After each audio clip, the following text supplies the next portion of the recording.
So look, I'm in a pretty new financial situation in my life. This is the first time that I really don't know what I'm gonna earn. Welcome back, I'm Tedward, and today we're gonna talk about money. Let's do a little therapy drive in the 88 Carrera. It's been a while since I've driven this. Actually, I have not put enough miles on this car this year, and that is a damn shame. Except it means that I've just been driving other cars. I'm not complaining about that. But since February, when I quit my job to pursue YouTube full-time, money has been on my mind quite a lot. I'm not gonna tell you how to spend your money, but I'm gonna tell you about my experience to try to maybe see if you have similarities or can relate. But before we get started, oh, that's a satisfying click. This video is partially supported by Carly. Carly is a wireless OBD2 scanner, but it's more than that, because if you own a BMW and you get that check engine light, you go and plug in your generic scanner, it's gonna give you generic codes. But with Carly, you're able to see the BMW specific codes. Not only that, Carly allows you to customize your BMW by unlocking other coding features. If you want to check this out, there's an affiliate link in the description. Always satisfying to start up the 911. It's a little cold today, so we will use the heat. If you don't know how heat works in these cars, you've actually got these two little guys right here. Pull up on that, and then you can change the fan speed, tell it to go to the defroster up here. To be honest, gun to my head, if you said you need to explain exactly how all of this works, pretty sure I get executed in that scenario. I think we all have some sort of ingrained financial position in our own brains. Like, it's just this core value of how we spend money. Some of us look at the money we earn and immediately say, I can spend that. I earn $10,000, I can spend $10,000. Some of us look at that $10,000 and think, ooh, I can invest that $10,000 and make $15,000, right? And then you're looking at, how do I make money with my money? That's wise, as long as you're wise about it and don't get trapped into scams and end up actually just being a gambling addict. The problem with playing it safe all the time, though, is that you never enjoy the money that you actually saved. Like, what's the point of dying with a bunch of cash? David from Garage 42 let me borrow this watch, and I'm like, you really want me to wear this watch? He's like, you gotta wear it, you gotta enjoy it. I'm like, all right, I will do my best to enjoy this watch, but people are gonna be like, dude, this guy's talking about quitting his job doing YouTube, wearing these ridiculous watches. One of the biggest problems with Americans is that everybody thinks that they're like pre-millionaires. They're like, oh yeah, I'm just not there yet. And I totally fall into that trap sometimes too, where I'm thinking, oh, well, like when I've got real money, then I'll go do the thing. But if you always have that mindset and you never become the millionaire, then actually you just never did anything. But it's all about balance, because if you go the opposite side of that, where you're like, well, I'm never really gonna be rich, I might as well just use it all, then you're living that YOLO life, and that's not a good place to be either, because then you're just like never giving yourself a chance to survive if anything goes wrong. And that's not a good way to live. Like, if you have $5,000 to your name and you spend $4,000 on a trip to Europe, then you come home and your car's broken and you need to spend like $1,500 on it, and you're starting to like stretch credit cards to pay for that? Nah, not for me. This dude's just blowing through a school zone? I don't know, man. That's not respect the drive. At least respect the children. And I'm really not trying to pass judgment too hard here. However, I see a lot of people with like brand new BMWs, like brand new M3s, brand new M5s. And then you look at like their profiles or their LinkedIn or whatever, and it's like they're a cashier at like Dick's Sporting Goods or something. And like, dude, no disrespect to your job at all.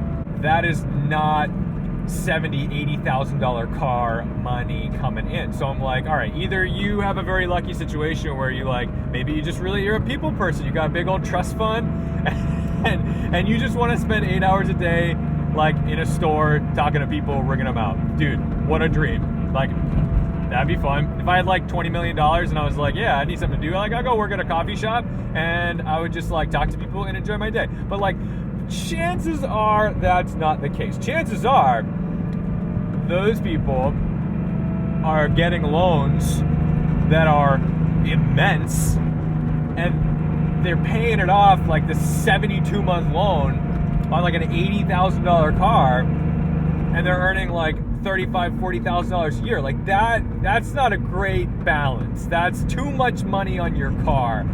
And that's why, like, I try to give a lot of variety in the vehicles that I drive on the channel, because while, yes, it's so much fun to drive a McLaren 720S, I don't look at that and say, man, if I could just get the loan to buy that, I'd be happy. I wouldn't be happy driving that car at all if I owned it. Honestly, it would suck. Owning a car that you can't really afford, that just sounds like the biggest nightmare to me. The biggest nightmare. Oh, it's pretty. What's going on with all these roads? This is sketchy. What? This is gorgeous. Can you go there? I want to go there. I tell you what, you can live somewhere all your life, and if you haven't gone and explored it, like, you won't appreciate where you live. Oh my God, look at this. Man, fall in New England is just the best. I'm glad I went out for a drive. Is this a water slide? What am I looking at? What? How did I never know about this? That gate's just open? Like I could just go slide down the water slide? So look, I'm in a pretty new financial situation in my life. This is the first time that I really don't know what I'm gonna earn. And I'm pretty hesitant to spend money right now. Like I'm trying to just get what I can get and make it stable, but I'm certainly learning to just enjoy what I have. I don't have a lot of want for other things. I love this car. I like, oh my God, is this real life? Like, dude, seriously, what is this? And people come out here and do burnouts? Like, dude, you're gonna fall off. You're gonna fall off. What is this? This is crazy.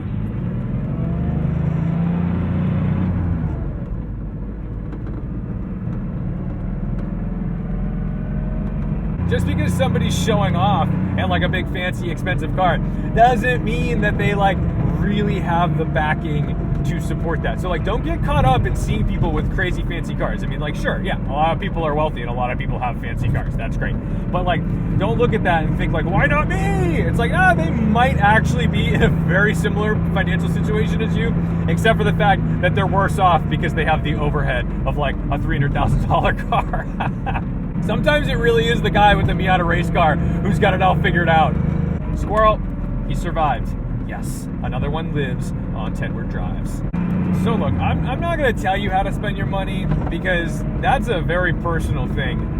But what I will say is don't feel like you got to keep up with anybody. We're driving by this again because this is fantastic. Don't feel like you got to keep up with anybody because, you know, just because you're not taking delivery, I love that word. I love that. That is so yuppie.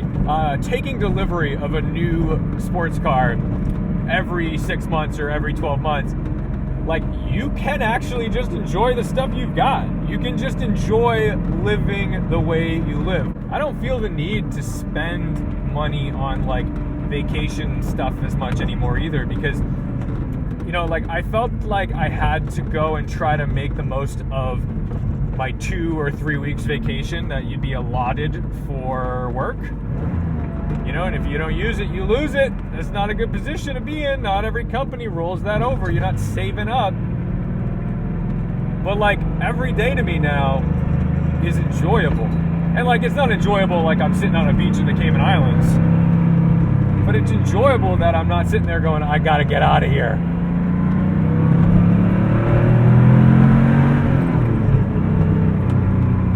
Clear its throat a little bit. Man, this is unreal. How have I never driven out here before?